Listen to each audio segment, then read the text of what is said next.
Permohonan maaf dari saya sebulan yang lalu di luar keinginan saya. Allah tidak takdirkan saya hadir ke sini. Yang pertama alasannya satu, hari Rabu saya telepon paman saya di Sukabumi, kenapa Lebaran nggak datang? Saya telepon itu bisa silaturahim lewat telepon halal bihalal, tapi sekaligus bertanya kenapa kok nggak datang ke Tangerang gitu. Nah, kuburan orang tuanya ada di belakang pesantren gitu ya. Saya tanya kenapa nggak ziarah ke kubur gitu. Apa jawabannya? Sambil nangis, saya baru 4 hari kena stroke.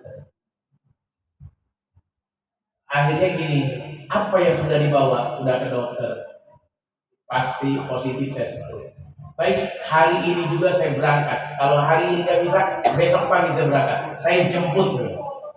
Akhirnya jadi saya lupa atas. Jadi ditambah ada 2 hal ya.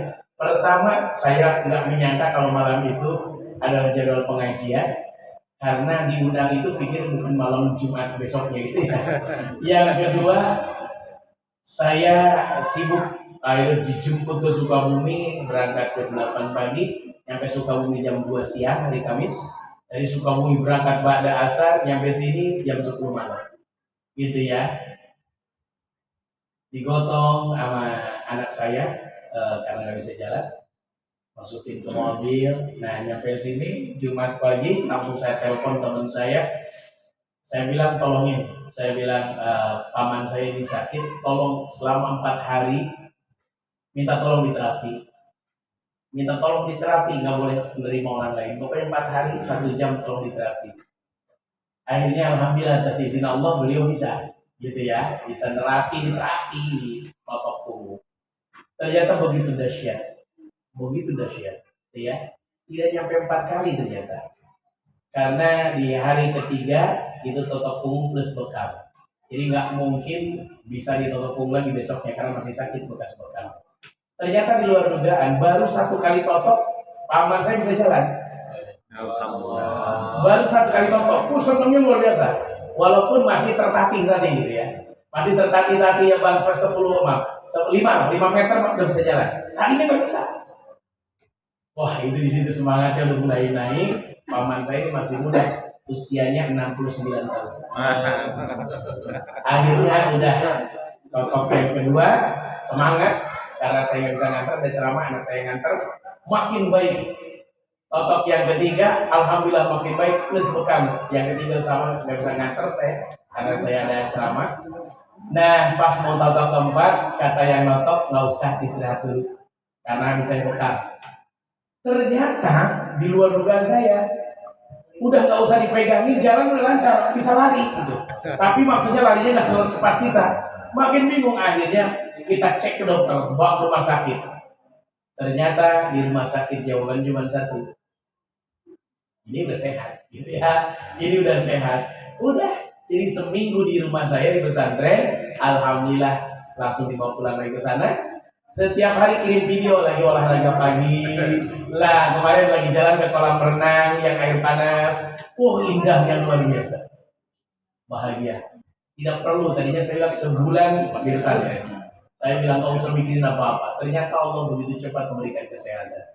Nah, ini sebuah contoh. Kenapa? Karena baru 4 hari langsung saya ambil. Ya, sepele sebenarnya wasilah setruknya itu. cuman makan udang doang sama itu sama cumi sama itu sama kebuli kambing gitu ya, warung gitu ya. Di masjid dia ke masjid ada yang syukuran di masjid, ya bakar cumi ya siapin kebuli kambing, pulang makan kok agak begini nah udah. Makanya saya bilang langsung saya ambil, saya jemput, gak usah mikirin apa-apa, saya bawa langsung. Ternyata atas izin Allah, begitu Allah mudahkan. Baik, dahsyat. Makanya akhirnya saya minta maaf lahir batin dengan beliau nih Pak Ustadz, tolongin maafin saya. Saya di luar juga datang ke sini juga gak sanggup karena belum nyampe Tangerang. Baru nyampe sana Bogor itu keluar masuk tol. Waduh, gimana saya bilang mau disanggupin gak mungkin. Ini darurat. Jadi betul-betul itu kesalahan saya. Artinya saya minta maaf, betul-betul di luar jangkauan saya darurat, posisinya darurat, gitu ya. Emang takdirnya belum nyampe, padahal kopi udah dibikin,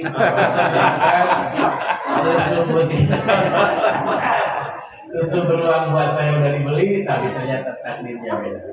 Biarkanlah itu kembali kepada Allah, ya. Baik, kita lanjut ke bab kurban sekarang, sesuai dengan permohonan. Bapak, Ibu yang hari ini akan saya bahas kitab Minhajul Muslim halaman 261, 262, 263.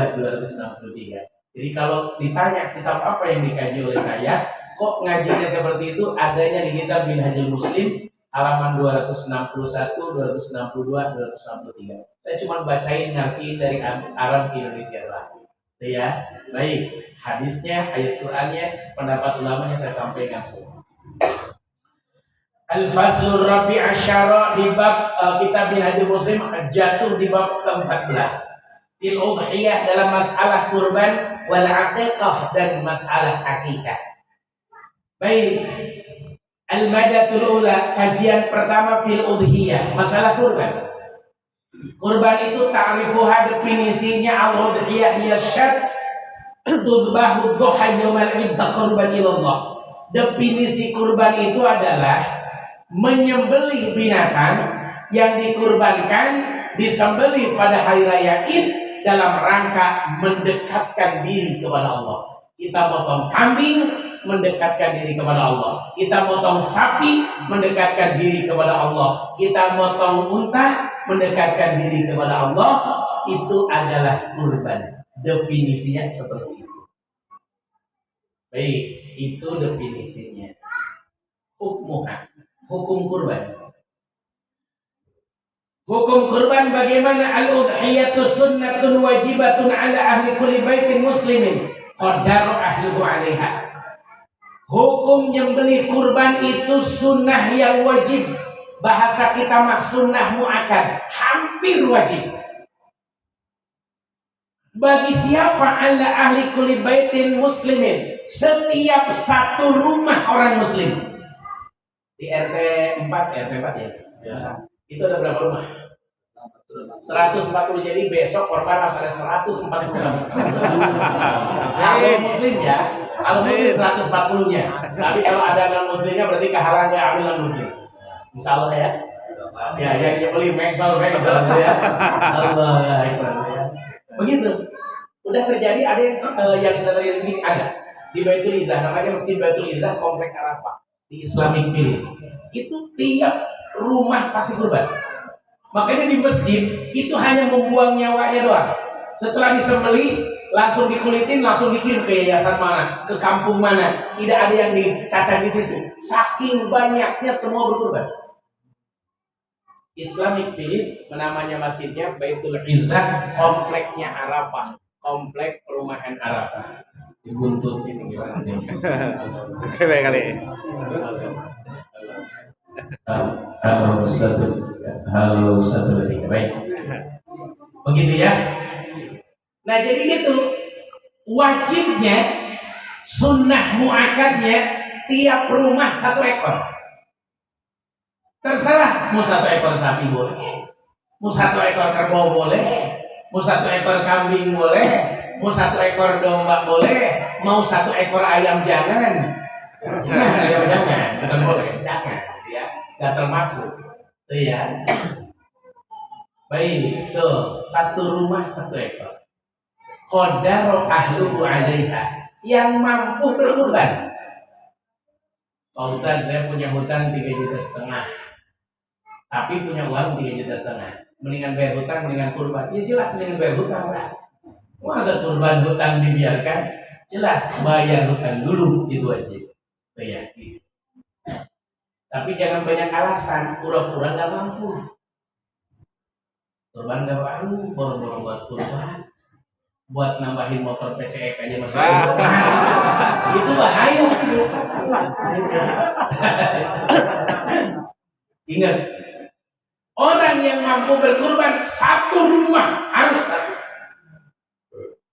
Ini dari subuh saya berangkat nih, baru nyampe sini dari subuh Pak, ceramah isi acara. Makanya ini agak ngap-ngapan sedikit sebenarnya. Dari subuh betul-betul habis subuh saya berangkat. Wa dzalika liqaulihi ta'ala, karena ucapan firman Allah Subhanahu wa taala dalam Quran, fasholli li rabbika wanhar, surat Al-Kautsar ayat 2. Fasholli, salatlah engkau, li rabbika, karena Tuhanmu, wanhar, beres salat Idul Adha, wanhar, sembelihlah hewan kurban. Ya. Jadi punten ya. Setiap rumah satu ekor, ini jadi bahan pikiran kita.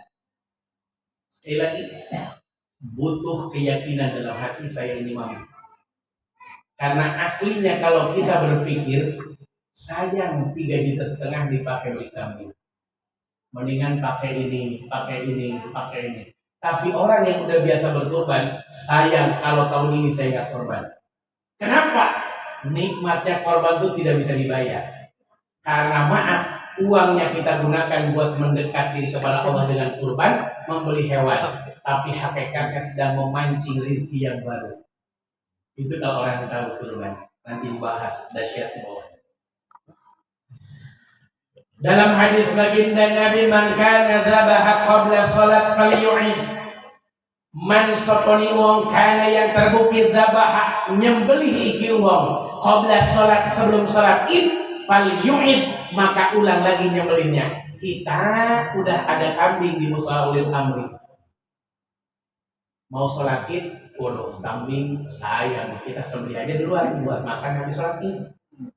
Nah, jadi nggak kurban, tidak bisa. Terus harus diulang lagi, beli lagi tuh kambing gantinya. Makanya jangan gegabah panitia seenaknya. Berbeda dengan akekah. Ada orang nitip ke masjid bukan kurban, ini mah 1 ekor akekah baru boleh. Maaf ya ke pemilik, kita akan sembelih sebelum hari raya, 1 hari sebelum hari raya. Besok jam 5 pagi atau jam 4 pagi atau jam 3 pagi mau dimasak. Buat apa? Buat panitia makan setelah sholat id sebelum mengerjakan kurban. Itu boleh kalau itu akekah. Tapi kalau kurban tidak bisa. Jadi tidak jadi dong orang menyembelih kurban sebelum sholat id, tidak jadi. Ini hadisnya. Ustaz, boleh nggak saya nyembelih kurban buat saya dan buat keluarga saya? Ini hadisnya. Ada. Karena rajul, seorang laki-laki fi ahdi Rasulullah SAW, di zaman baginda Nabi Muhammad Rasulullah Muhammad SAW, yudhahi, laki-laki ini menyembelih bisyab, 1 ekor kambing, anhu, untuk dirinya, wa an ahli baitihi, dan untuk seluruh keluarganya. Jadi boleh Pak. Makanya punten kalau kurban begini, tahun ini nama saya, tahun besok nama istri saya, tahun besok nama anak saya, tahun besok nama anak saya yang kedua, tahun besok nama anak saya dari istri yang kedua. Ini tidak dibenarkan sama sekali. Yang betul, tiap tahun kurban itu atas nama kepala keluarga dan keluarga. Jadi nggak usah gantian, kata istri, masa sih papa melulu gantian ke nama saya? Nggak perlu. Ketika disebut nama suami dan keluarganya, maka semua pahalanya ke dia. Nabi juga begitu. Ketika nyembelih, tidak pernah ini untuk Siti Aisyah, ini untuk Siti Khadijah, tidak pernah. Beliau berkurban untuk beliau sendiri dan keluarga. Disebut min Muhammad wa ali Muhammad, malah wa min ummati Muhammad, dengan umat Muhammad. Jadi nggak usah Pak, istri kita kalau masa pengen disebut nggak perlu. Yang harus disembelih itu kepala keluarga. Begitu tuh ya.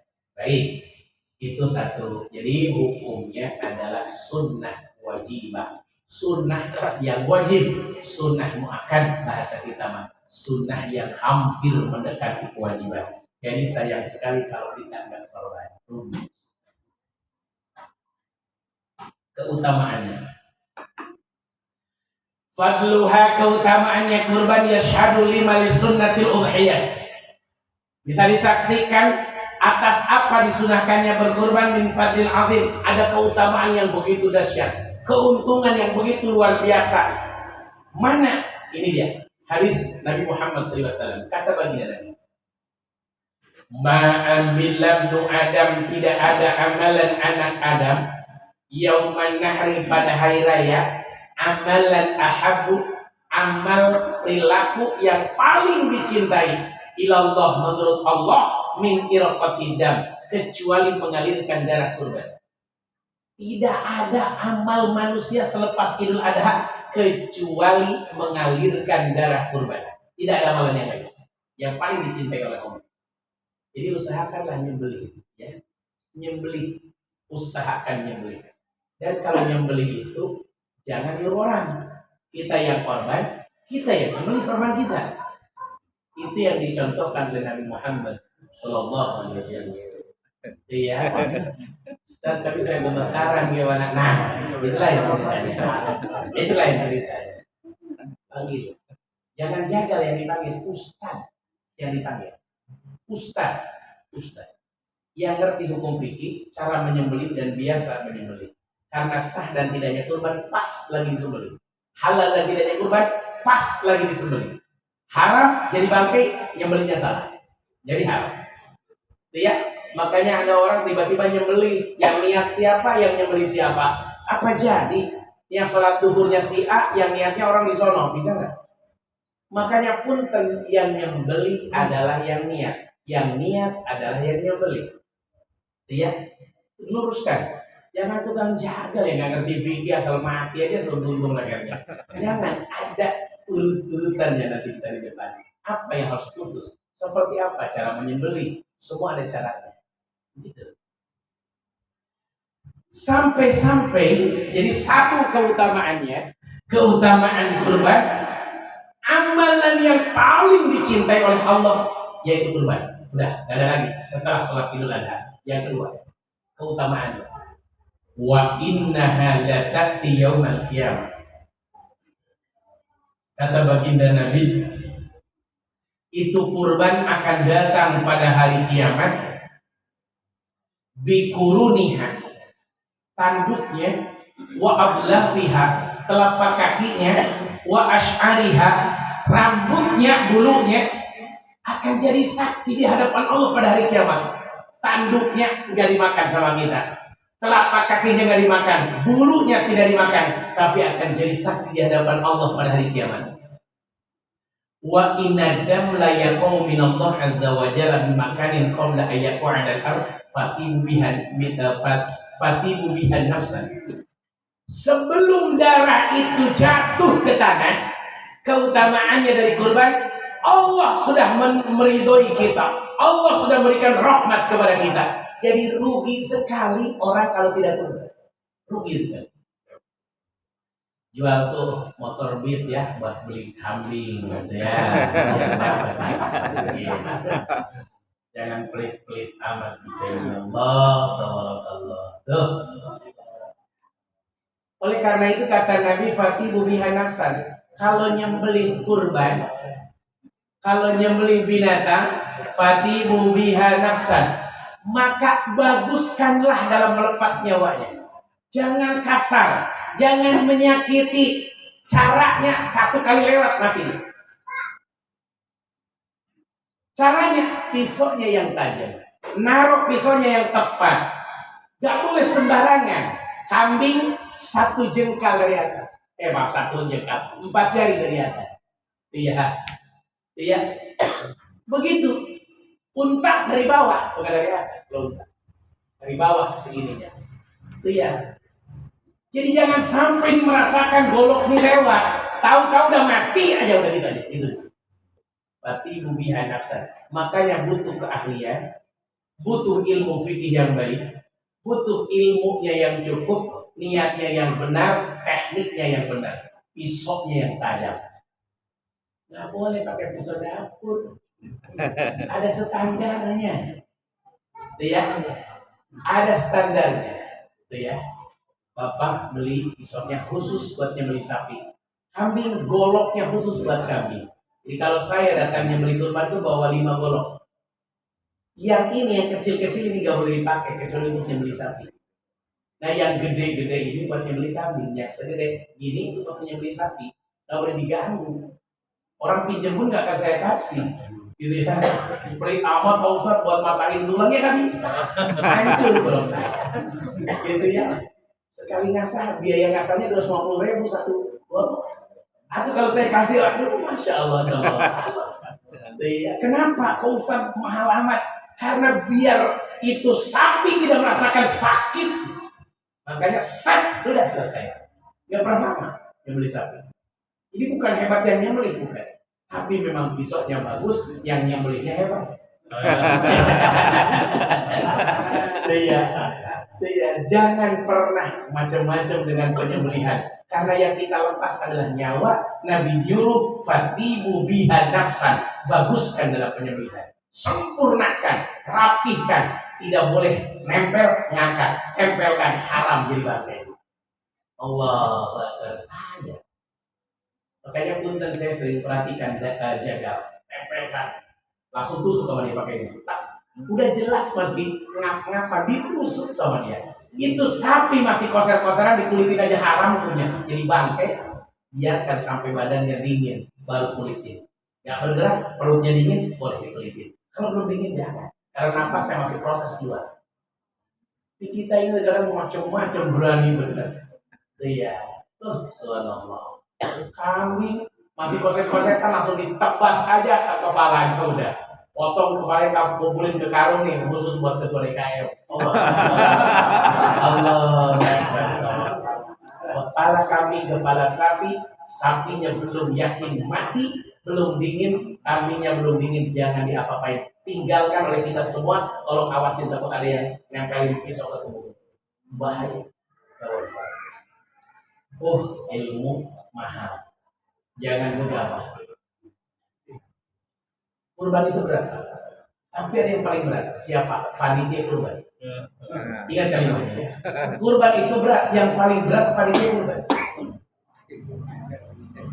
Karena yang kurban enteng, nyerahkan Pak saya korban. Kalau dari panitia korbannya gagal, niatnya salah, nyembelihnya salah, tanggung jawab sama panitia. Makanya ilmunya harus cukup. Banyak orang jadi panitia zakat tapi nggak pernah ngaji fikih zakat. Banyak orang yang jadi panitia kurban nggak pernah ngaji bab kurban. Habis ya. Saya mah ngerti semua juga. Maaf, jangan sembarangan ngerti. Ada tekniknya, ada caranya. Allahu Akbar, bukan asal ngerti. Makanya terkadang kalau daging sapinya bau ya, perlu ditanyakan, kenapa bisa bau? Aslinya kalau nyembelih yang benar tidak akan bau bisa. Itu ya, berarti ada darah yang tersimpan di dalam yang tidak lancar keluar, maka bau ke dalam. Begitu sebenarnya. Makanya sembelihlah sapi ketika napasnya keluar. Jangan napas ke dalam kita sembelih. Itu penyiksaan. Kalau sapi lagi, jangan disembelih. Lihat, baru kita sembelih. Itu tekniknya seperti itu. Karena ketika dia melepas nafas berarti dia sudah selesai, langsung dia tinggal sembelih. Makanya jangan ini kok lama amat. Emang kita pegang dulu, aliran nafasnya kita pegang. Kita pegang. Setelah yakin, Bismillahirrahmanirrahim. Inna sholati wa nusuki mahyaya wa mamati lillahi rabbil alamin. La syarika lahu wa bidzalika umirtu wa ana awwalul muslimin. Allahu akbar, Allahu akbar, Allahu akbar. Bismillah, Allahu akbar. Allahumma inna hadza minka wa laka fataqabbal hadza min siapa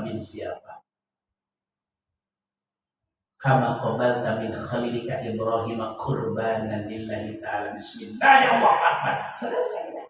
Putus selesai. Jangan bismillahi Allah. Habis sudah sakit. Allah Akbar, ada yang nginjek perutnya, ada yang nginjek ini, tersiksa itu sapi. Ada caranya, tidak harus disiksa, tidak perlu begitu. Baik, ada yang dilipat pakai bambu kakinya. Ya Allah, bayangkan kalau badan kita digigit. Allah Akbar, tabarakallah, hati-hati. Gitu ya. Baik, Nabi mengatakan, sahabat bertanya, wa qad qalu lahu ma hadhihi al-adhahi, kata sahabat, ya Rasulullah, kurban ini apa sih? Sunnatu abikum Ibrahim, kata Nabi, kurban itu sunnah ayah kalian, yaitu Nabi Ibrahim alaihissalam. Nabi Ibrahim itu biangnya orang yang hobi berkurban. Kita tengok dalam sejarah, Nabi Ibrahim kalau berkurban biasanya sekali berkurban 1000 ekor kambing, 300 ekor unta, 300 ekor sapi. Bayangin itu ya. Subhanallah. Tuh. Sampai para malaikat kagum dengan kedermawanan Nabi Ibrahim dalam berkurban untuk Allah. Bayangin 1000 ekor kambing, Masya Allah, 300 ekor unta, subhanallah, 300 ekor sapi. Bayangin sekali berkurban melepas 1600 nyawa hanya untuk sekali berkurban. Malaikat itu sampai kagum. Akhirnya malaikat menegur, "Hei, begitu dermawan engkau, hei Ibrahim." Akhirnya kata Nabi Ibrahim, andai saya punya anak, belum punya anak waktu itu, anak itu diminta sama Allah untuk dikurbankan, maka aku akan kurbankan demi Allah. Nah, turunlah ayat ini. Falamma balagha ma'ahu sa'ya qala ya bunayya inni ara fil manami anni adbahuka fanzur madza tara. Itu asbab nuzulnya seperti itu. Nabi Ibrahim belum punya anak, masih doa, Rabbi habli minas sholihin, Rabbi habli minas sholihin, fabasyarnahu bi ghulamin halim. Nah, bertahun-tahun beliau sampai tua minta sama Allah itu ini anak. Nah, turunlah ayat ini. Dikasih anak yang namanya Ismail, saking rajin kurbannya. Bayangkan kalau waktu itu jadi Nabi Ismail disembelih oleh Nabi Ibrahim. Falamma watalahu lil jabin. Udah ditempelkan pisau di leher Nabi Ismail oleh Nabi Ibrahim, ditaruh di atas batu, tinggal nyembelih doang. Kalau jadi, padahal itu hanya ujian saja, ujian. Kalau jadi berarti kita tiap tahun harus korbanin anak. Berarti harus rajin-rajin bikin anak. Iya kan gitu. Tapi Allah nggak mungkin membiarkan itu semua. Itu hanya ujian saja sebenarnya. Sejauh mana ketika Allah memanggil, Allah menyuruh manusia turut, yang namanya Ibrahim taat sama Allah. Iya. Sampai datang lewat mimpi ini, arafil manan ani allahu kamandur madza tara. Fandur madza tara. Kata Nabi Ibrahim, "Hai anakku, aku bermimpi bahwa aku disuruh menyembelih. Bagaimana pendapatmu, hai Ismail?" Coba kalau anak kita, nah bapak nih tadi malam mimpi suruh besok korban suruh nyembelih kamu. Kata anak kita, bapaknya yang tua, ngapain saya? Tapi Nabi Ismail jawabannya apa? Qala ya abati al-matuk malu. Ayahku, lakukan apa yang diberitakan oleh Allah. Satajiduni insyaallah minas sabirin. Kau akan mendapatkan aku termasuk orang yang sabar. Anak yang soleh. Nurut sama orang tua. Nah ini, punten. Begitu dahsyat sunnah Ibrahim. Jadi kalau kita bisa kurban di tahun ini, melaksanakan sunnah Nabi Ibrahim dan sunnah baginda Nabi Muhammad SAW. Apalagi keutamaannya. Qalu malana minha. Kata sahabat, malana minha, apa yang kami dapat dari kurban? Qala, Nabi jawab, bikulli sya'ratin hasanah. Setiap helai bulu itu kebaikan. Bayangin Pak, itu bulu sapi, coba kita hitung besoknya. Itu satu helainya itu kebaikan. Fasub bikulli sya'ratin minasub hasanah. Bagaimana dengan kulitnya? Setiap helai bulu yang ada di kulit adalah kebaikan. Bayangkan Pak, Ustaz, tapi sapi 7 rumah, 7 keluarga. Bayangkan itu kulit, bulunya dibagi 7 tetap masih banyak. Jadi jangan takut. Allahu Akbar, tabarakallah. Jadi rugi tekor Pak kalau kita nggak kurban. Biasakan diri, paksakan untuk berkorban. Iya, nggak usah banyak-banyak lah, nabung per bulan 500.000 aja. Iya, kebanyakan ya 200.000 gitu ya. Atau kita mau uang sejuta ke istri, mah ada uang sejuta, tambahin dong 3 juta lagi. Gitu. Iya. Jadi mohon maaf lahir batin, jangan sampai nggak kurban. Kalau kita merasa mapan, merasa mampu, para asatid mari kita berkurban, contohin masyarakat. Jangan sampai kita nyembelih kurban mulu sama bagi kurban, ama jadi panitia kurban, tapi nggak pernah kurban. Iya, rugi tekor. Ya nggak usah bagus-bagus Ustaz ya. Sendirian 1 ekor onta, ya. 1 ekor sapi, gitu. Monggo silahkan Pak berkurban. Begitu. Hikmahnya apa? Minal hikmati fil udhiyah. Itu udah jam 9. Saya belum apa-apa. Baru halaman 261. Belum masih 2 halaman lagi nih. Gimana cepet amat ya? Tetap diikutin, tak? Tetap diikutin tuh gue. Sepotong ya. Hikmahnya kurban at-taqarrubu ilallahi ta'ala. 1, mendekatkan diri kepada Allah. Jadi maaf, kita kurban itu bukan nyombong karena banyak uang, bukan pengen disanjung jadi orang dermawan ngasih daging ke orang, bukan karena biar dianggap bahwa kita ini orang hobi amal soleh, bukan, tapi dalam rangka mendekatkan diri kepada Allah. Karena kalau kita sudah dekat dengan Allah, Allah dekat dengan kita. Tapi kalau kita berani jauh-jauh dari Allah, siap-siap Allah jauh. Makanya maaf, rizki orang sholat kenapa lebih banyak daripada yang nggak sholat? Yang nggak sholat aja dikasih, apalagi yang sholat. Begitu kan? Yang sholat gak enak, coba sholat ke musolil amri, tuh rezeki dibuka sama Allah. Habis sholat isya, bapak-bapak mohon karena Allahnya hadir di rumah bapak itu syukuran. Tuh, udah dapat berkah dia. Berkah bener. Coba yang nggak sholat ke musola, kan nggak tahu pengumuman itu. Nah itu jadi berkah. Walaupun sholat kita bukan nyari berkah, tapi Allah jamin. Gitu ya. Begitu dahsyat, begitu luar biasa. Dalam Quran surat Al-An'am ayat 162-163, Qul inna sholati wa nusuki wa mahyaya wa mamati lillahi rabbil. Ini yang dibaca di sholat ternyata di Quran surat Al-An'am, kita membaca aja terus tiap sholat, nggak ngerti ada di mana gitu ya. Qul, katakan oleh engkau Muhammad, inna sholati, sesungguhnya sholatku, wa nusuki ibadahku, wa mahyaya hidupku, wa mamati matiku, lillahi rabbil alamin, karena Allah Tuhan semesta alam.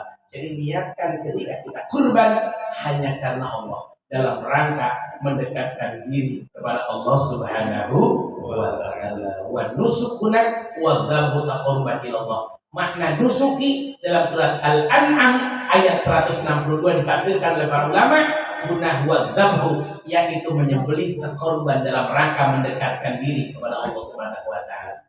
Itu makna yang pertama. Yang kedua, hikmah yang kedua, ihya'us sunnati imamil muwahhidin Ibrahim al-Khalil alaihissalam. Hikmah kurban yang kedua, menghidup-hidupkan kembali sunnah imam tauhid kita, yaitu baginda Nabi Ibrahim alaihissalam. Millata Ibrahim hanifa wa ma kana minal musyrikin. Jadi tauhid kita itu tauhid Nabi Ibrahim. Agama kita agama Ibrahim, sudah Islam. Kita tinggal terusin aja, diteruskan oleh baginda Nabi sampai kepada kita lewat para sahabat, tabi'in, wali-wali Allah, para kiai, para habaib, para ulama, nyampe ke kita semua. Yang ketiga hikmahnya, atau si'atu alal iyal yaumal id, memberikan kegembiraan kepada keluarga pada hari raya Id. Jadi kalau kita kurban, keluarga kita bisa makan daging, kumpulkan keluarga kita, suruh nyate, keluarga kita suruh bikin sop, keluarga kita bisa suruh bikin gulai. Jadi keluarga kita bisa kumpul pada hari raya Id gara-gara kita berkurban. Itu keutamaan dan hikmahnya, ya. Wa isya'atur rahmah bainal fuqara wal masakin, dan menyebarkan kasih sayang antara fakir dan miskin. Makanya kurban itu kan dibagi 3 kalau bukan wajib. Saya kurban wajib besok umpamanya, maka saya nggak boleh makan, kasih semua ke fakir miskin. Itu kurban wajib. Tapi kalau kurban sunnah, saya besok kurban sunnah, maka kurban sunnah punten dibagi 3, 1/3 buat yang kurban, sepertiga buat fakir miskin, sepertiga buat tetangga yang kurban walaupun kaya raya. Boleh dikasih. Tuh ya, makanya kalau saya nyembelih kurban di pesantren, nyembelih sapi besok 3 ekor insya Allah, itu biasanya gitu. Tuh ya, biasanya saya potong sapi, dikulitin, ambil dagingnya, setelah dagingnya dapat semua ditimbang, semua daging ditimbang. Setelah dapat berapa ratus kilo, dibagi 3. Ini buat yang korban, ini buat yang fakir miskin, ini buat tetangga yang korban. Itu tekniknya ya, tekniknya. Nah yang jadi numpuk dong, ya numpuk. Jadi yang ini setelah dibagi 3, saya bagi lagi buat 7 orang. Siapa yang korban? Makanya dapatnya bisa 8 kilo satu orang. Dapatnya 8 kilo. Jangan kayak di musola sono, dapatnya 2,5 kilo, 3,5 kilo kurban. Musola sono no, belum amri kalau masalah. Itu nebak, itu ngira-ngira, nggak bisa. Sepertiga itu namanya kismatul mustahabah, cara pembagian yang disunahkan. Ini sepertiga itu bisa 8 kilo Pak kalau sapi. Satu orangnya 8 kilo kali 7.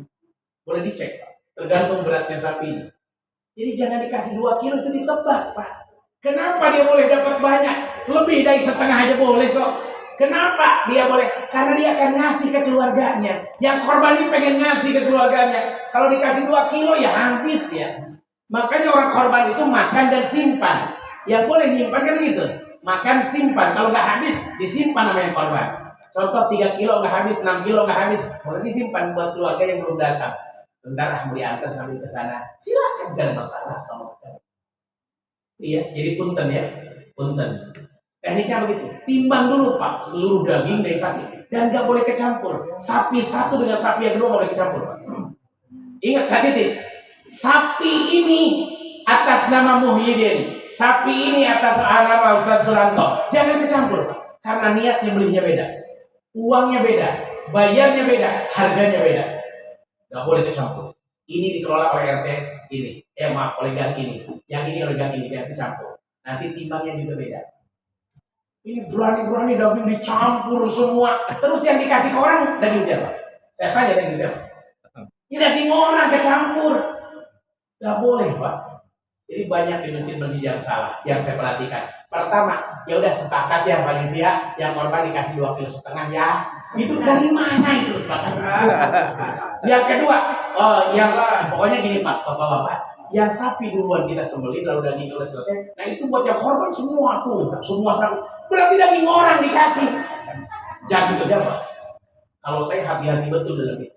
Kenapa? Ini yang belinya niatnya beda. Ini buat Muhyiddin, yang ini buat Pak Ustaz Suranto. Gak bisa diganti, gak bisa. Gak bisa ketukar, gak bisa. Jadi jangan gegap itu. Makanya punten kalau kami ada 3 sapi, satu sapinya 10 orang. Tanggung jawab dari mulai ngulitin sampai ngilok daging sampai kembali ke yang korban. Itu nggak boleh dicampur. Yang ini sapi 2 tanggung jawab 10 orang, sapi 3 tanggung jawab 10 orang. Nggak boleh dicampur. Tempatnya pun dibedakan. Yang sapi 1 sebelah sana, sapi 2 sebelah. Nggak boleh dicampur. Kita campur dulu. Malah ada yang udah dimasak duluan. Pokoknya daging yang bagus masak buat panitia. Berani. Daging siapa yang dimasak? Harus jelas daging siapa. Bener. Saya jadi panitia kurban orang yang paling larang masak daging. Karena daging itu belum jelas daging siapa. Saya bilang beli nasi padang Pak dari uang operasional. Jangan pernah dari situ. Kenapa? Itu daging belum jelas juga siapa. Akhirnya panitia pada gemuk semua. Udahlah, cukup lah.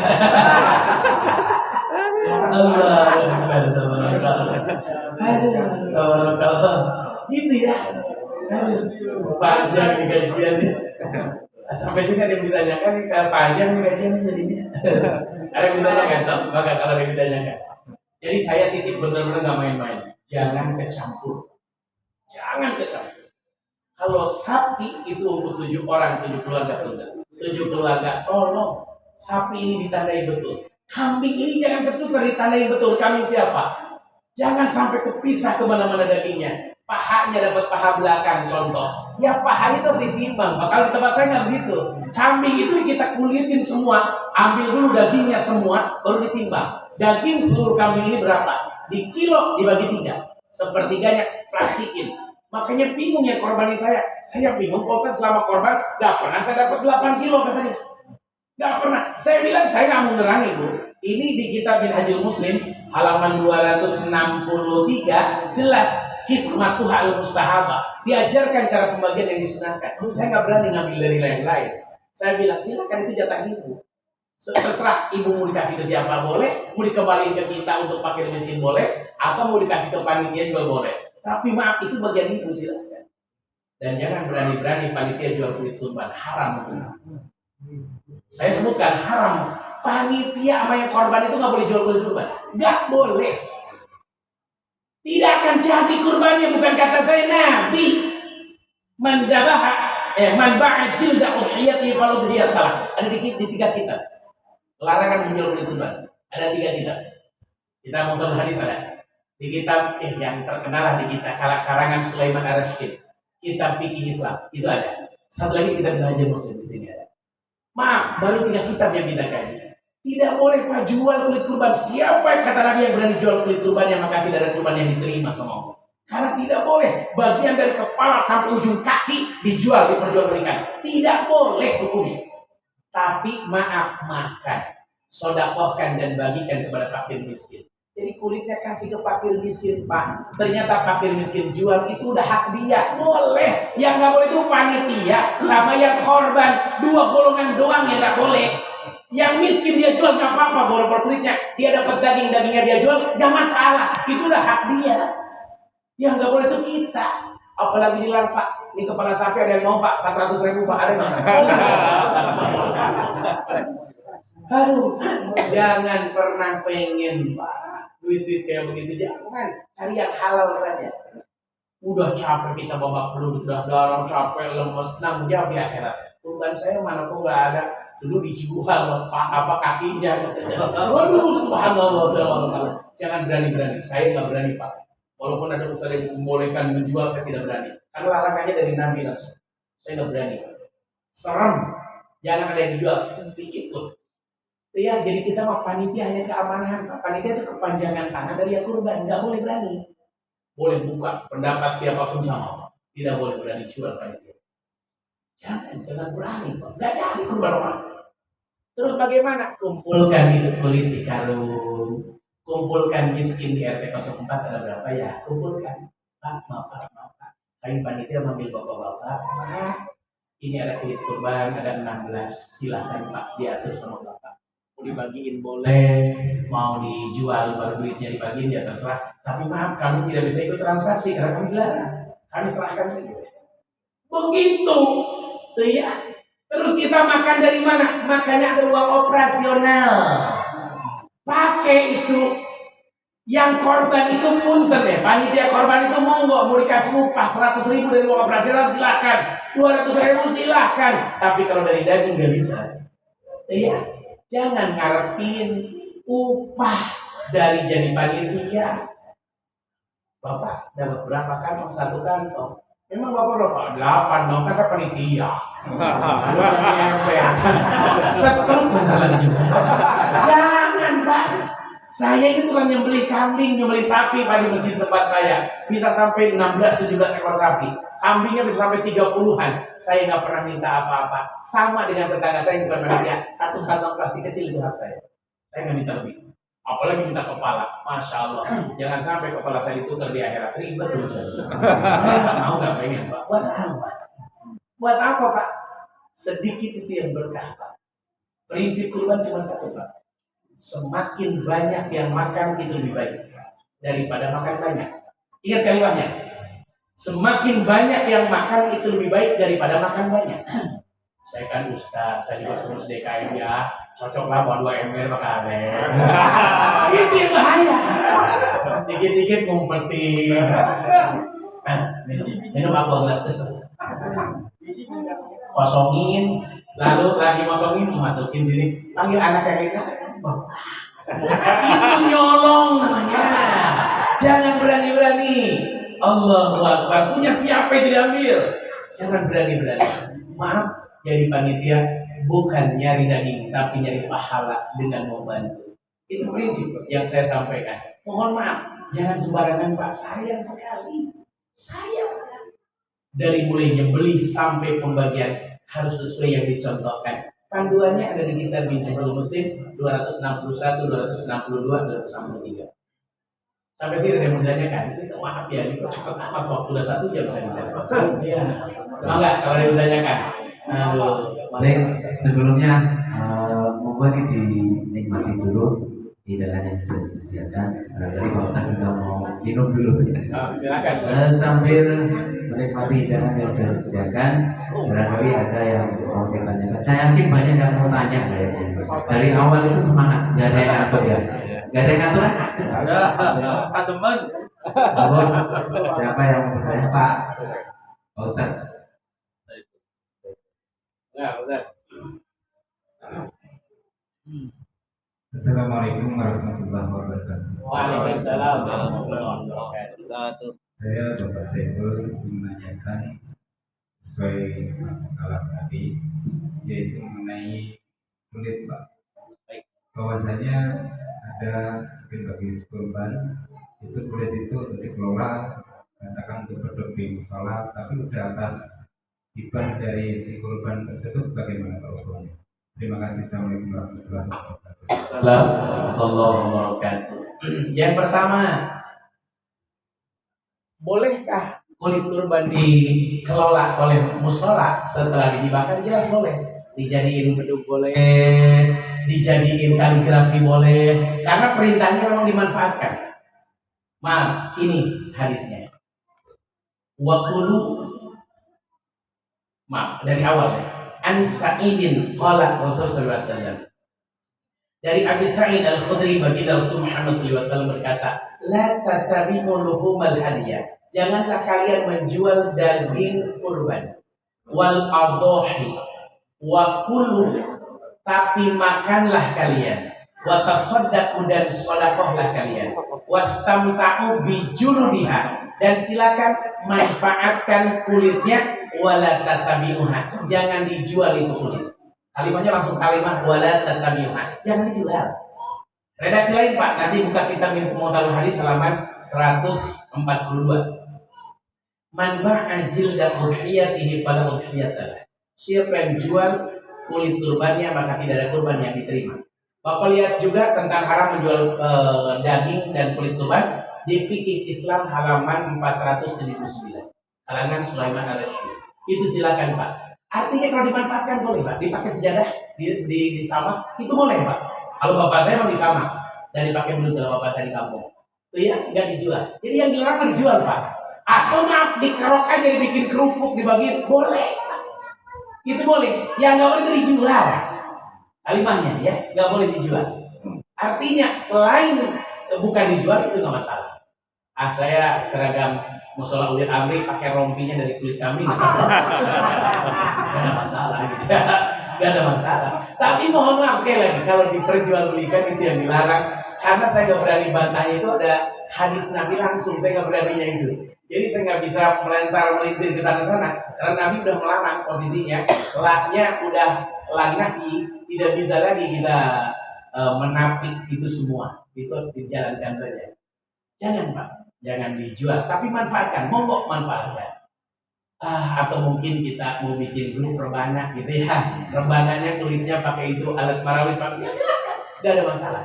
Tapi yang jelas tidak boleh dijual. Itu yang saya tahu. Jadi kalau ada orang berani membolehkan jual, ya monggo silahkan. Tapi kalau saya boleh saja dijual, dengan catatan yang jual bukan yang korban dan bukan panitia, tapi orang yang menerima kulit, hibah kulit itu. Bisa fakir miskin, bisa yayasan yatim piatu, dan lain sebagainya. Itu urusan mereka. Kita mah jangan.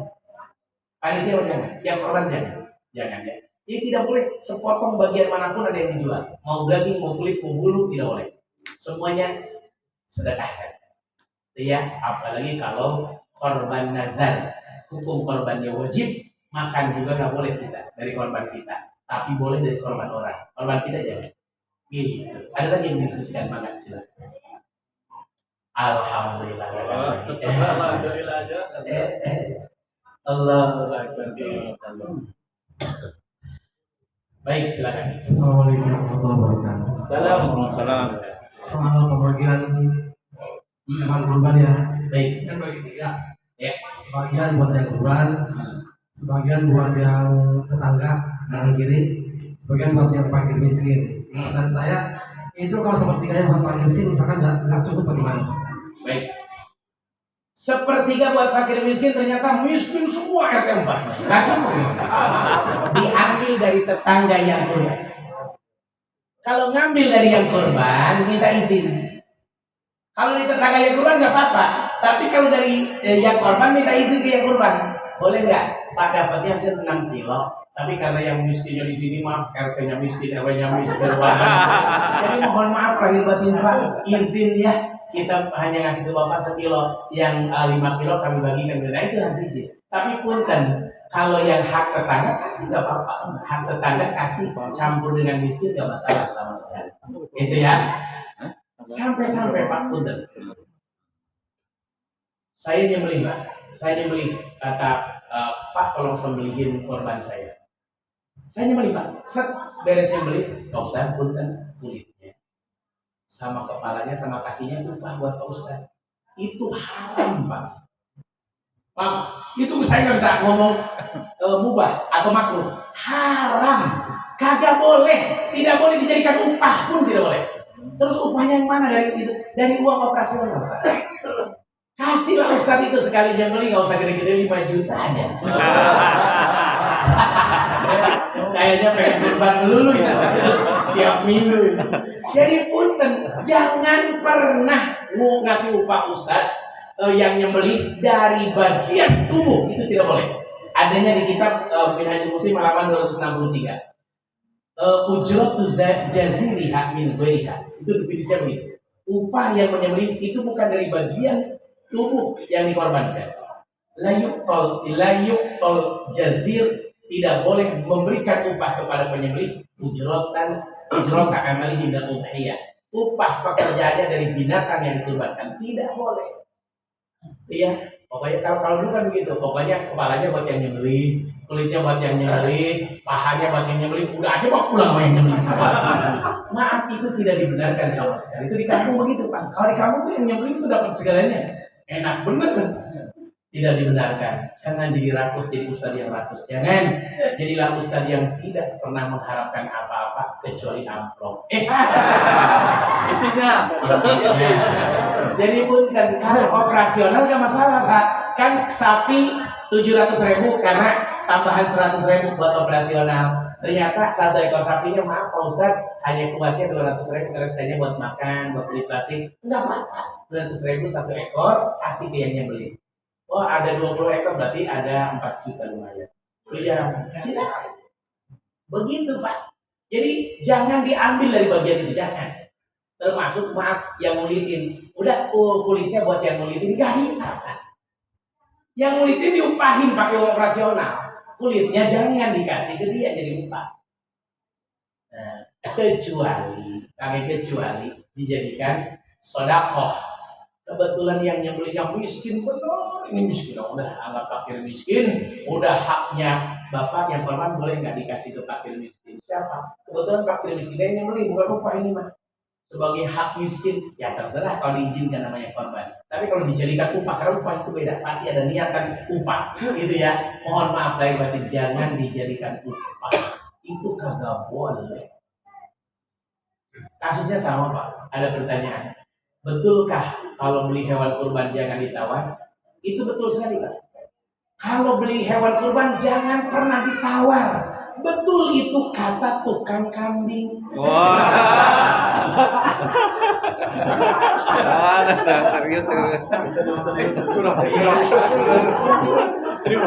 Kata tukang sapi jangan ditawar, betul. Kalau kita mau panitia tawar sekencangnya ngapain? Allahu Akbar, itu mah hukum tukang kambing gitu Pak. Allahu Akbar, enak bener tuh di mana-mana Pak Ustaz. Emang bener Pak Ustaz, kambing yang mau dikurbankan mau ditawar? Saya bilang betul. Itu kata tukang kambing. Kalau kata kita mah tawar sekencang-kencangnya. Ngapain? Dada saya enak bener dia. Allahu Akbar. Allahu Akbar, jangan digabah ya. Jangan menyusahkan kita. Biasa saja santai gitu ya. Cukup ya? Masih ada? Sok, mangga silakan. Silakan, monggo. Silakan Pak RW sudah. Silakan Pak RW, sok, mangga.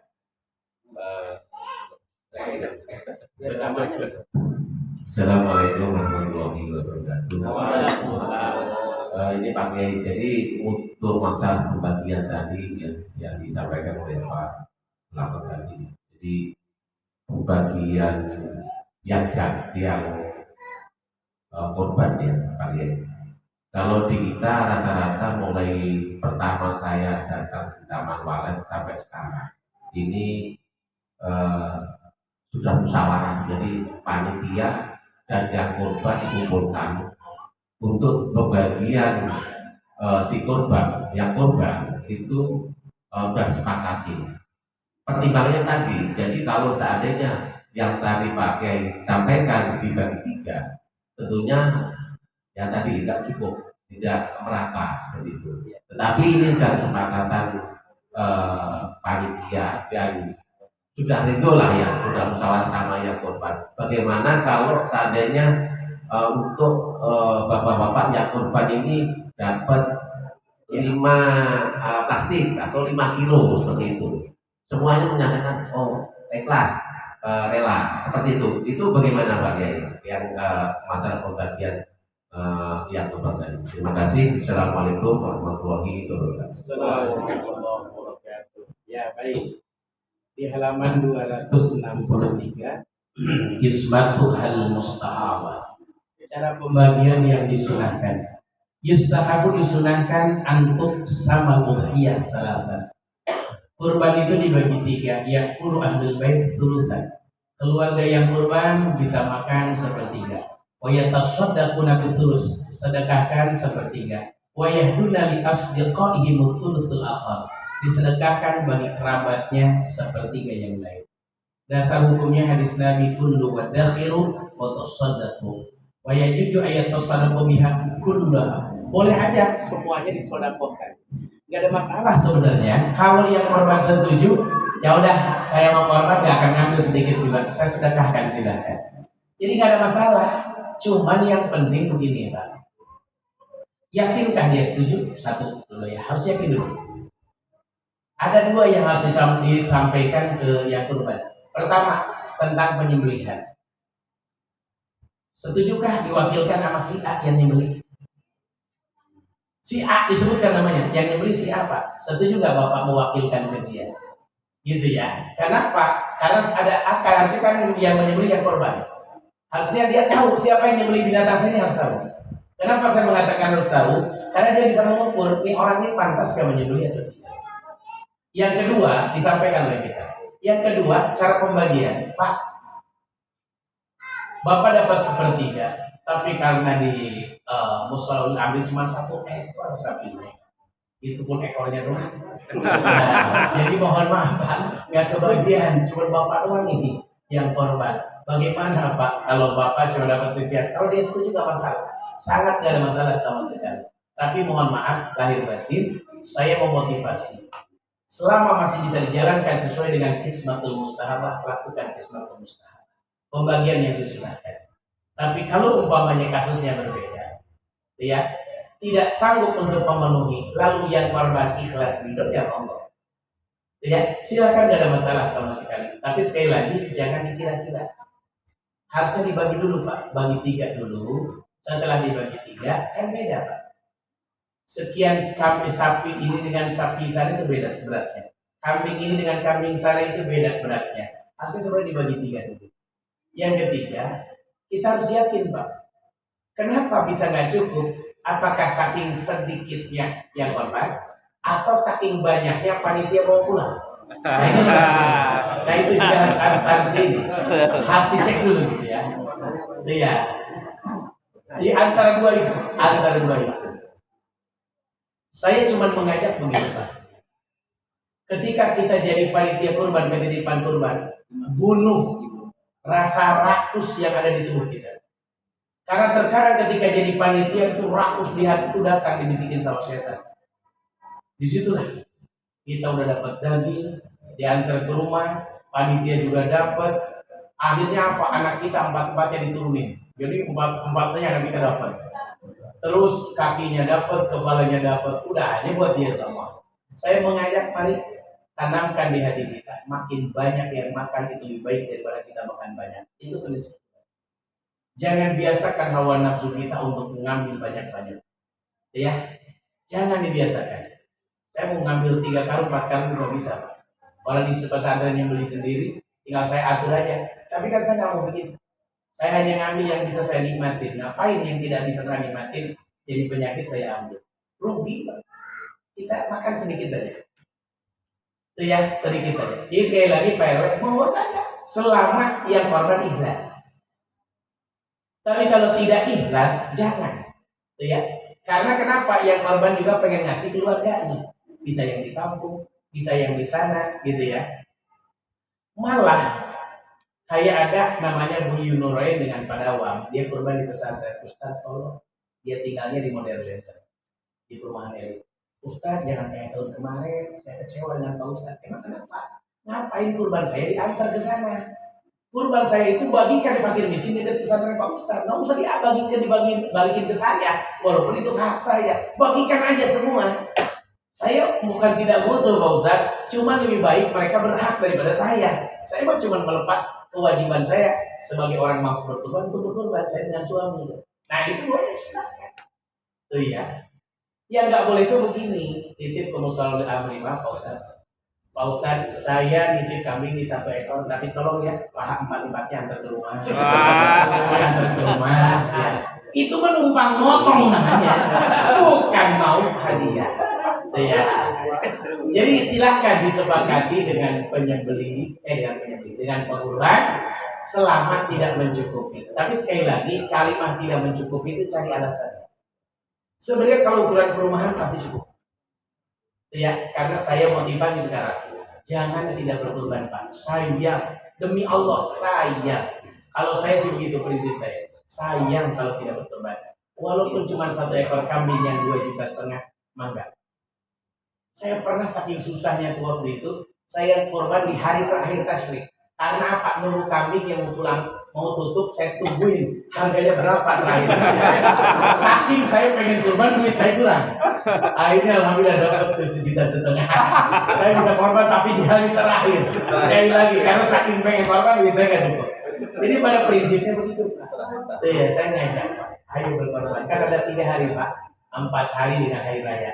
Tuh ya, silahkan gunakan momentum 4 hari ini tetap bisa berkorban. Hari rayanya boleh, hari tasyrik tanggal 11-nya boleh, tanggal 12-nya boleh, tanggal 13-nya boleh. Tapi usahakan jangan tanggal 13, tanggal 12 terakhir, khawatir beda dengan Mekah, dengan wukuf di Arafah. Begitu ya. Jadi silakan saja. Tuh ya, tapi punten bagi dulu ke yang korban.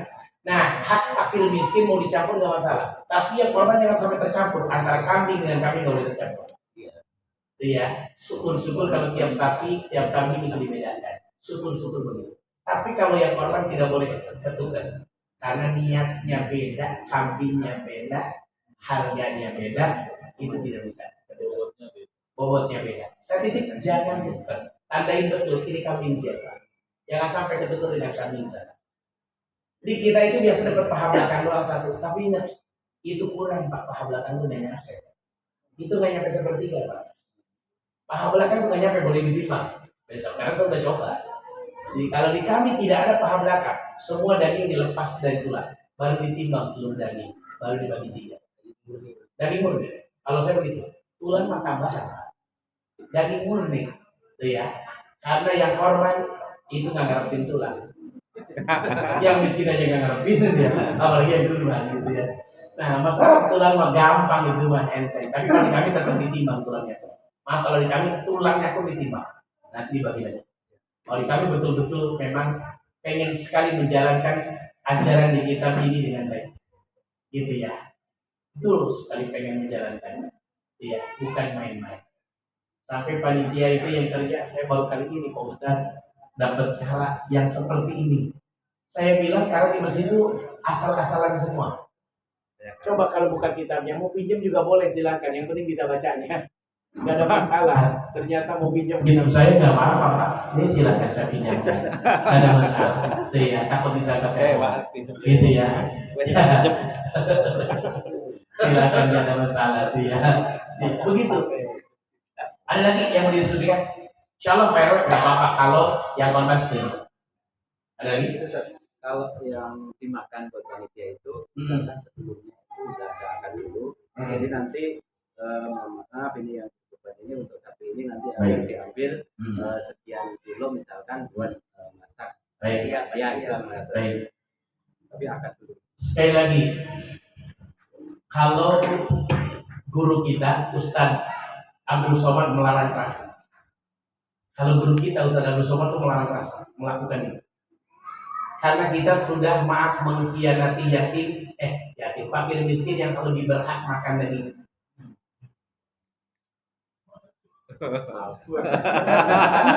Boleh buka YouTube-nya Pak. Ustadz Abdul Somad melarang. Serem Pak. Serem. Sekarang begini Pak, orang lain belum makan. Yang bagus itu malah begini yang bagus. Ini yang bagus. Kurban kita Pak. Kurban kita yang dimasak. Maaf Pak, jatah saya Pak. Udah, masak aja. Nah, itu yang bagus lah. Tapi mana ada yang model begini? Saya sih lebih senang Pak, lebih senang kalau ada yang akekah. Akekah itu sembelih sebelum sholat Id, dimakan setelah sholat Id. Itu lebih keren, gitu ya. Memang punten tujuan dari kurban itu makan Pak, makan. Makanya sunnahnya kita nggak makan dulu sebelum sholat Id dari hadis subuh. Tujuannya biar makan daging, tapi daging kita Pak, bukan daging orang. Kalau yang itu kan kita panitia daging orang sebenarnya. Sekali lagi daging orang. Berarti sapi yang pertama ada yang keambil dari haknya. Sapi yang kedua enggak Pak, karena yang dimasakkan sapi pertama. Rugi dong Pak. Yang sapi pertama, Pak tolong sapi pertama jangan punya saya Pak. Masalah Pak di situ. Sapi yang itu aja dia bicara ke musola apa yang bicara? Udah kalau mohon maaf lahir batin. Jadi ada masalah Pak. Bunuh jiwa kehewanan kita, hawa nafsu kita itu tujuan dari kurban. Jangan sampai pengen banget Pak. Sedih Pak. Bapak aslinya saya dengar langsung dari yang bukan panitia. Sedih Pak. Mereka ngelihat kita makan pesta pora daging itu sedih. Sedih karena belum dibagi ke masyarakat, kita udah pesta pora makan daging. Maaf cerita yang lihat loh. Saya cerita, makanya saya dulu pernah panitia waktu itu suka begitu, saya langsung tidak boleh. Besok beli nasi padang. Aman udah. Dari uang operasional. Itu saya bilang begitu. Tapi maaf, sementara ini nggak pernah lagi beli nasi padang karena ada jamaah kami yang udah nantang duluan. Dari Idul Fitri dan Ustaz tidak ada, tolong jangan dikasih ke orang untuk konsumsi dari saya pribadi. Jadi mereka udah masak sendiri pribadi. Ya, saya pengen sedekah di raya Idul Adha dengan masakan saya. Dan senang. Begitu. Sekali lagi, saya tidak berani mengatakan ya monggo silakan saja, saya nggak berani. Nggak berani. Kenapa? Karena sapi yang lain yang jadi korban ke sapi pertama. Habis ada yang itu tadi yang paling parah, sapi pertama jadi korban untuk dibagi ke seluruh yang korban dengan korban sapi-sapi yang lain. Itu bahaya. Ya bisa begitu asal-asalan. Saya di pesantren ngaku saja ya, memang saya ada yang dimasak ketika di pesantren, tapi itu jatah saya, korban saya. Saya bilang ibu-ibu yang memasak nanti ya, yang korban saya, hak saya kan ada 8 kilo, ambil aja, masak aja. Makan, silakan. Kalau saya begitu Pak, itu punya saya, nggak ada masalah pribadi. Kalau punya orang saya nggak berani Pak, nggak berani. Dan kulit pun saya akad dulu dengan yang dengan kepala kepada yang itu, kepada yang korban. Pak, mohon ikhlasnya, karena saya ketitipan kulitnya akan saya sodakohkan kepada yayasan yatim piatu.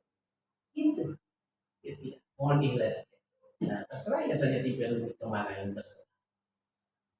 Tuh, terkadang saya kasih ke yang nyuci jeroan.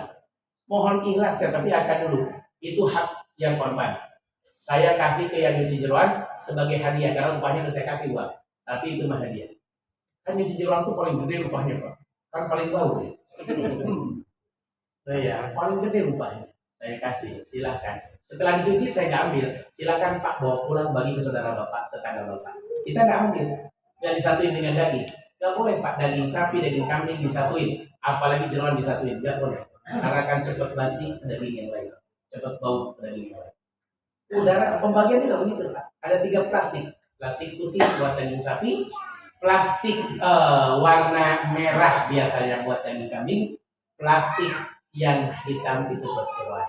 Nah, begitu. Baru luarnya itu plastik berlogo Pondok Pesantren Al-Mu'min. Plastik besar. Begitu. Jadi mereka tahu ini kambing, ini sapi. Karena banyak orang yang tidak berani makan kambing. Berarti daging kambingnya bisa dikasih ke orang. Yang sapi jadi ambil. Gak mau jeruan, jeruannya dikasih ke orang. Capek Ustaz panitia, emang capek. Tapi disitulah kita nyari pahala. Disitulah kita cari rahmat dari Allah. Gitu ya. Jadi sekali lagi saya sih nggak berani. Ya udah masak aja. Kalau perlu semuanya 1 ekor, nggak berani saya. Resiko itu resiko berat buat saya untuk bilang begitu. Tapi monggo saja. Kalau bapak ada yang korban 2 orang di sapi itu, udah di atas saya boleh dimasak kok. Silakan. Saya mah nggak usah dikirim. Udah di rumah udah gemuk semua kok orangnya. Ya udah. Nah itu terserah. Tapi kalau tidak ada akan begitu beresiko luar biasa, karena maaf nanti saya mah nggak mau barengan dia kemarin juga sapi yang itu mah ini korban kayak repot ya, dagingnya habis itu. Nah itu bahaya. Sekali lagi panitia sangat harus hati-hati. Karena sah dan tidaknya, sempurna dan tidaknya kurban itu ada di panitia. Baik, makasih. Assalamualaikum warahmatullahi wabarakatuh. Assalamualaikum. Mau tanya Pak Kiai, ya, sekiranya ada sapi 2 atau 3 kulitnya nih yang tadi dihadiahkan kepada miskin, tapi kita sebelumnya tidak ngomong kepada miskin, kita jualin, tapi niatnya lillahi ta'ala, hasil penjualan buat yatim atau fakir miskin tersebut. Baik, Gimana itu? boleh apa tidak gitu ya? Ya boleh begitu. Jelas, alhamdulillah itu tidak boleh. Wah, Karena dilarang dalam hadisnya nggak boleh jual, panitia nggak berjual. nggak boleh jual. Jadi menurut para ulama yang nggak boleh jual cuma 2 golongan, 1 yang korban, 2 panitia, nggak boleh. Walaupun niatnya buat balik lagi ke masjid, buat fakir miskin, saya tidak berani membolehkan. Sekali lagi, tapi kalau ada ustaz yang membolehkan ya kembali ke beliau. Kalau saya pribadi nggak berani, karena nabinya wala tatabiuha, jangan jual. Kalau udah jangan jual ya susah. Saya mau ngomong apa? Masa ngelewatin hadis Nabi nggak kuat. Tapi kalau ada ustaz yang berani, kan ada satu masjid yang memang berani, dia melelang, kakinya dilelang, kepala dilelang. Saya bilang ketika saya ceramah di sini, nggak tahu kalau begitu, saya langsung hajar aja sama saya. Haram jual kulit haram. Besoknya langsung nggak diundang lagi saya. Saya nggak ngerti kalau di sini begitu, tak paham saya. Ternyata saya nanya kenapa sih nggak pernah menang lagi? Kan Pak Ustadz beda dengan Ustadz di sini. Kalau Ustadz di sini malam besoknya Idul Adha itu kumpulin masyarakat. Siapa besok yang mau beli kepala 400.000 aja? Siapa yang beli kaki sekian? Ya Allah, tabarakallah. Serem banget. Itu tapi Pak, kata pengurus DKM-nya sendiri yang kebetulan masih akrab dengan saya. Sampai hari ini nggak diundang lagi ceramah Pak. Tahu itu gara-gara itu. Ya karena memang udah asik, udah biasa. Saya kan nggak mandang siapa-siapa. Saya cuma bacain hadisnya. Saya nggak bacain hawa nafsu saya. Andai pun saya salah, tegur saya. Mungkin memang kebodohan saya. Saya siap dikoreksi. Tapi saya cuma bacain hadisnya. Hadisnya ngelarang jual. Makanya mau niatan baik apapun karena udah menjual salah. Biarkan aja mereka menjual. Kalau saya begitu. Ada satu masjid tiap tahun ngejual kulit kurban panitia, tapi duitnya buat makan panitia, buat beli inilah, buat operasional. Nah saya gak boleh dijual. Dia marah, nggak percaya sama saya.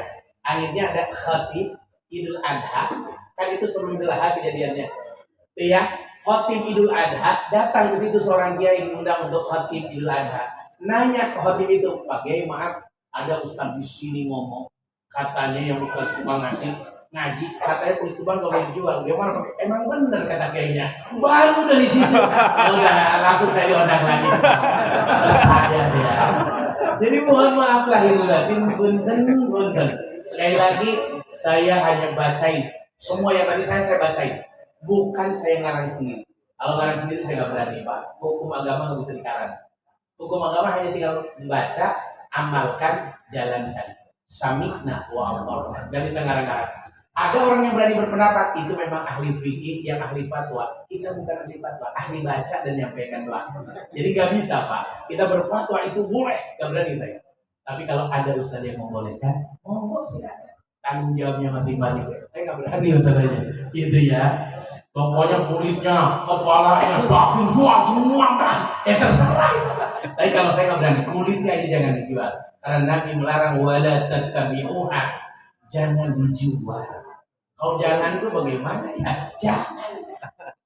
Ya kayak kita lah. Anak kita yang kecil, nah, malam-malam jangan suka lewat situ. Emang kenapa? Ada setan. Gitu ya. Sama kayak setan ke anaknya. Nah, jangan lewat situ, ada manusia. Sama Pak. Larangan itu larangan gitu ya. Gak bisa. Setannya bilang gitu. Iya, setannya bilang begitu. Jadi nggak bisa. Kalau saya nggak berani Pak membolehkan. Walaupun niatnya baik belum tentu baik cara kita. Iya, caranya harus baik. Sekali lagi itu yang saya pahami, tapi Bapak jangan puas. Tanyakan ke Ustadz yang lain. Kalau Ustadz yang lain ternyata jawabnya beda dengan saya, monggo silahkan Bapak pikirkan, silahkan masing-masing bertanggung jawab. Karena yang paling berat itu di akhirat. Apa yang kita sampaikan berarti di akhirat. Dari tadi saya bilang, saya cuma bacain. Ada di kitab Minhajul Muslim 261, 262, 263. Maka hanya tinggal membacakan. Binatang yang sakit nggak boleh dijadikan. Ada, malah. Itu lagi, ya satu lagi nih. Kita korban tahun 2017 yang lalu. Jadi ada kambing satu buat akeko. Ya. Tolong dipotong. Tapi sebelumnya hari Sabtu kalau misalnya minggunya itu Lebaran.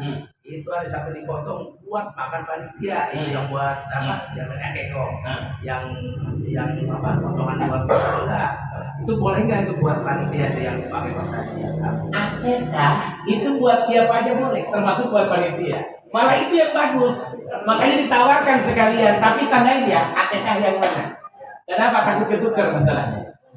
Itu boleh Pak, sangat boleh, bukan boleh ya, sangat boleh. Malah itu yang bagus.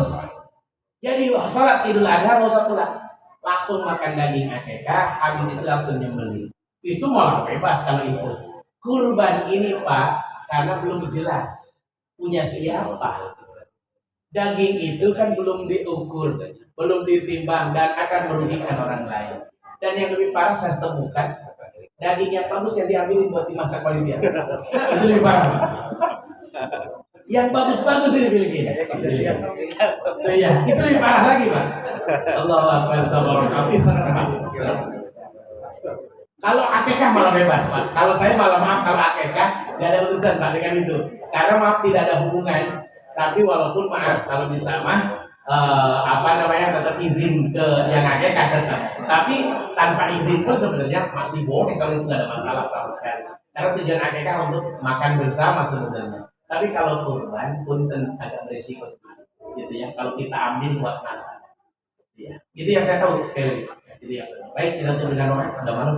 Astaghfirullahaladzim, astaghfirullahaladzim. Allahumma sholli wa sallim ala sayyidina Muhammadin fil awwalin wal akhirin. Wa barik wa karim radhiyallahu tabaraka wa ta'ala kullu sahabati Rasulillah ajma'in. Alhamdulillahi rabbil alamin hamdan syakirin. حمدنا إلى الحمد يوفي نعمه يكفي مزيدا يا ربنا لك الحمد ولك الشكر ولك الملك وهو على كل شيء قدير اللهم إنا نسألك رضاك والجنة ونعوذ بك من سخطك والنار اللهم طول عمرنا وصحح جسدنا ونور قلوبنا ثبت إيماننا واصلح عملنا ووسع رزقنا وإلى الخير قرنا وللشر أبعدنا واقض حوائجنا في الدين والدنيا والآخرة اللهم لا تدع لنا في مقامنا هذا ذنبا إلا غفرته ولا هما إلا فرجته ولا دينا إلا قضيته ولا حاجة من حوائج الدنيا والآخرة إليك رضا إلا قضيتها ويسرتها برحمتك يا أرحم الراحمين ربنا اغفر لنا ذنوبنا ولوالدينا وارحمنا وارحمهما كما ربينا صغارا ربنا لا تزغ قلوبنا بعد إذ هديتنا وهب لنا من لدنك رحمة إنك أنت الوهاب ربنا آتنا في الدنيا حسنة في الآخرة حسنة وقنا عذاب النار بفضلك سبحان ربك رب العزة عما يصفون سلام على المرسلين والحمد لله رب العالمين. Maafkan apa yang saya sampaikan apabila ada tidak berkenan, yang benar dari Allah, yang salahnya kemurahan pribadi saya mohon ampun kepada Allah. Sampai berjumpa lagi insyaallah, mudah-mudahan kita dikasih kesehatan sama Allah. Itu saja. Subhanakallahumma bihamdika asyhadu an la ilaha illa anta astaghfiruka wa atubu ilaik. Billahi taufiq wal hidayah. Assalamualaikum warahmatullahi wabarakatuh. Baik, jazakumullah khairan katsiran kepada ini sudah menyampaikan materi tentang fikih korban. Semoga nggak puas ya. Nanti kalau misalkan ada yang mau ditanyakan lagi bisa datang ke itu pas mau belok kiri kira-kira 1 meter kanan jalan. Nah, di situ ya, bisa lebih leluasa ya. Betul ya. Baik, karena sudah malam, ya, marilah pengajian pada malam hari ini kita tutup dengan baca hamdalah bersama-sama. Terima kasih atas kehadiran Bapak jemaah sekalian.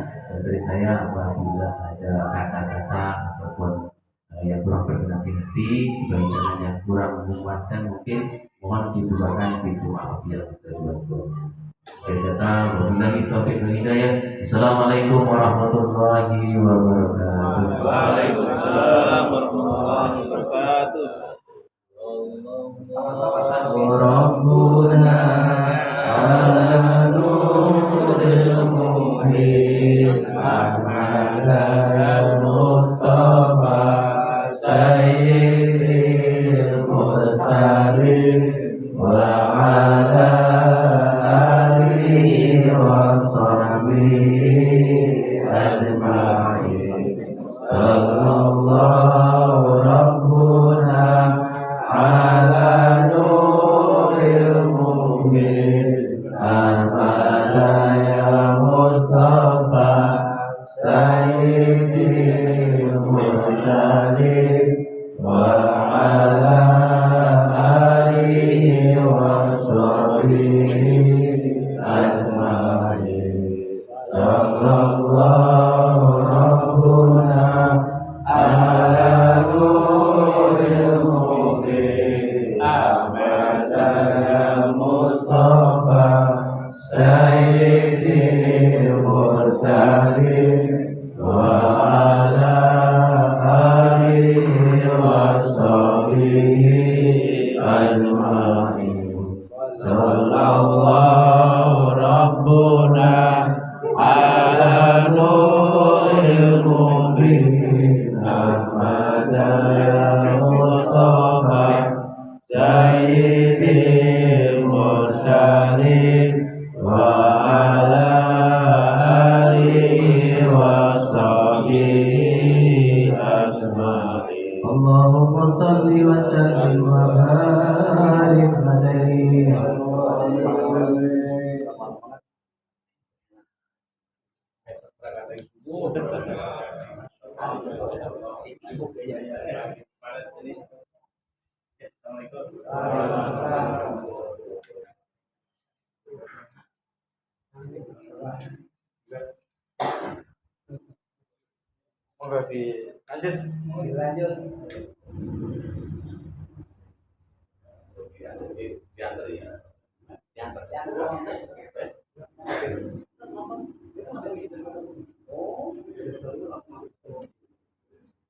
Ini sebenarnya masyarakat kami tidak ada korban. Tapi kalau masalah kulit, ayo isi kurang. Kulit itu berapa? Jam tayangnya kurang kok. Iya, cuman ini ada perbedaan ya.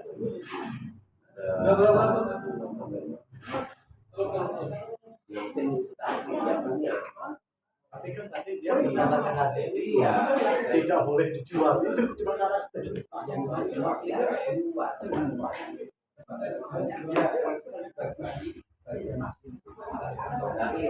permasalahan ini pada saat korban ini kulit kok malah untuk melakukan kami banyak orang kasih kulit lagi. Kalau dicacat nanti Artinya gini ya di rumah tadi di apa kayak terowongan bisa. itu. Tapi kalau ini yang ambil yang berhak Kalau dicatat, kan udah suka lagi nah itu repot Terus sambil didahar Varianto iya itu kalau datang ke ruang di apalagi lagi kondisi saya itu dibagi akhirnya mungkin akhirnya masalah budaya lebih karena Jawa mungkin dia udah pokok ya tapi juga enggak. Tapi juga enggak.